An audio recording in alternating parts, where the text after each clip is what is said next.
Welcome back to geometry. We have a problem here where we have to find the value of the variable. A variable is a letter that represents a number. It's a letter where we don't know what the number is. Okay, so in this case we have y and we have x. So we need to find x and we need to find y. By putting it up here, we will make sure that we answer the question. A lot of times you'll solve for x and it's such a long question you forget to solve for y, and so you don't get credit. So that's just a way to remind us to get both of them. Okay, so we have to remember some givens in geometry, some rules. Okay, some of the rules are that the first rule that we're going to remember is that vertical angles have the same value. So vertical angles are angles that are across from each other. I like to call them reflective angles. But these are vertical angles. So this one is the same as this, and these are across from each other. So this one is the same as this,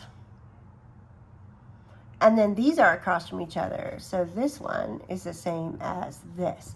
And that's what those little arches mean. They mean they're congruent. They're congruent, they're congruent. Congruent for our purposes means it's the same. But it's not technically the same, but we're just going to say it's the same. All right, so that's one set of rules that we have to remember to solve this. Another set is the 180, and that rule, which is that all lines are 180 degrees. Okay, so this is 180. This was 180. 1, 2, 3. These are 180, and these are 180.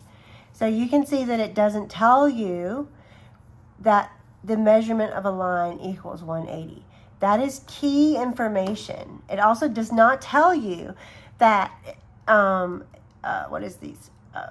opposite vertical angles have the same measure. Those are facts that you just have to know, okay? So let's get started. We know that 6y equals 60. Okay, so since these are the same, we know that this actually equals 60. Okay, so let's write that algebraically. Okay, although you can probably do that in your head, but what we just learned is that 6y equals 60. Okay, so this is algebra. Algebra cannot be separated from geometry. It is the same subject. Okay, so we want to get y by itself. That is the goal of algebra. So what is stuck to y right now? A 6. And when there's a letter right beside a number, that indicates multiplication. So 6 is being multiplied by y to equal 60. So to get 6 unstuck, we have to do the opposite of what's happening there. So the opposite of multiplication is division. So we're dividing by 6. We're making a fraction because fractions are division.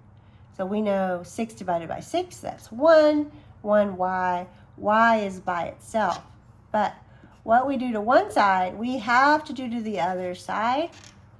So 60 divided by 6 is 10. Okay, so we know that y equals 10. Okay, good. So we have that one, but we're not done yet because we haven't done x. Excuse me. So now we are going to have to find x. So we can find x by remembering that this whole arch is 180 degrees. So now we can make our equal statement. I'm going to leave it at 60. I'm going to leave y out of it. And I'm going to say 60. 60. Plus 80 minus 3x plus 14x plus 7 equals 180. I'll make room for 180 here in a minute. Okay? So now we want to combine our like terms. So the like terms are the terms that are alike. So there's nothing beside that number. It does not have a variable. So it's just like this number that does not have a variable. Ooh, but not like that or like that. But it's just like this number because it doesn't have a variable. Okay? So that is use your calculator, 147. You can think in your head and then check it with the calculator. Then we have another set of like terms, which are numbers that have x's by them. We have negative 3x and we have 14x. They are alike. So we're going to add those together, which is plus 11x. Okay, and now we have room for our 180. Very important. You got to have that. Okay, and now we want to get x by itself. So to get x by itself, we have to first eliminate this other guy over here. What is the opposite of 147? Minus 147. Okay? What you do to one side, you got to do to the other. So we are calculating that. This calculates out, leaves us 11x. And this leaves us 33. Okay? Now, x is still not by itself. It's connected to 11 by multiplication. So we're going to do the opposite, which is division. What you do to one side, you got to do to the other. So x equals 3.